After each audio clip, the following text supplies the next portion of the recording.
All right, hello and welcome back, everybody. And today, what we're going to do is talk about some of the accounts that we'll see once we start journalizing different accounting transactions. So, as a quick recap from our last lecture, we talked about the accounting equation, which states that assets equals liabilities plus equity.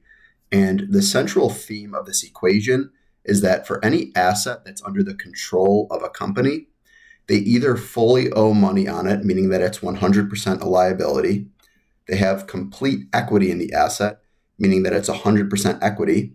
Or maybe it's some combination of the two where we've partially paid off the asset, but we still owe payments on it. So, what we're going to talk about today are the different accounts that roll up under these categories. There's different asset accounts, different liability accounts, and different equity accounts. And step one of journalizing an accounting transaction is breaking down a scenario and seeing which accounts are impacted. So starting with the asset accounts, these are the accounts that are probably going to look the most familiar to you. Things like cash, supplies, equipment, buildings, and land are pretty self-explanatory. The two I wanted to do a deeper dive into might be a little bit more foreign to people who haven't been involved in accounting before. The first one is accounts receivable. Accounts receivable comes up when, as a company, we provide services to one of our customers and they owe us money in the future, right? The money that they owe us in the future, that's going to be a future benefit to us, which is why it's classified as an asset. Similarly, we've got prepaid accounts, which have a future benefit to us in the future. These are expense accounts that we pay in advance. So things like rent and insurance commonly come up. If we say that we're going to pay off our insurance 1 year in advance, that represents an asset to us up until that 1 year expires and we have to repurchase insurance. Moving on to the liability accounts, accounts payable and notes payable are fairly similar. It represents money that we owe in the future. The difference is that accounts payable are normally short-term and notes payable are long-term. So the most common scenario where you're going to see accounts payable come up are where you have a vendor and they provide you with goods or services and you're going to pay off the money that you owe them in the future.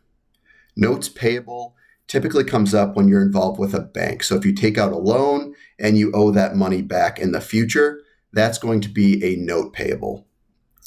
The third one is what's referred to as unearned revenue. So this comes up when companies pay us in advance, and then we're going to provide services into the future, right? So if Fred comes up to me and gives me $1,000 today and says, I want you to paint my fence next week, I don't actually earn the money until I paint Fred's fence. So that money he gives me represents an unearned revenue up until the point when I actually provide the service that I owe him. The last category are equity accounts, and there's really four main ones that I wanted to talk through. So the first one is owner's capital, and this represents our ownership in the assets of the business. The second one are owner's withdrawals. So these are cases where the owner wants to take money out of the business for their own personal use. And then the next two categories are somewhat related. We've got revenue accounts, which we're going to use when we earn money, when we provide goods or services and earn money for the business.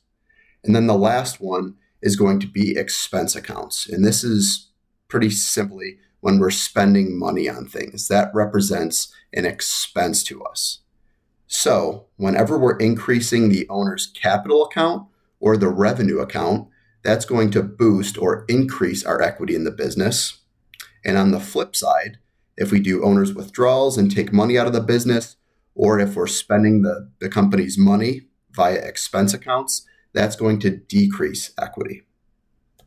So thanks for joining us today. For more info and for some more examples, visit us at easyaccounting.com. Thank you.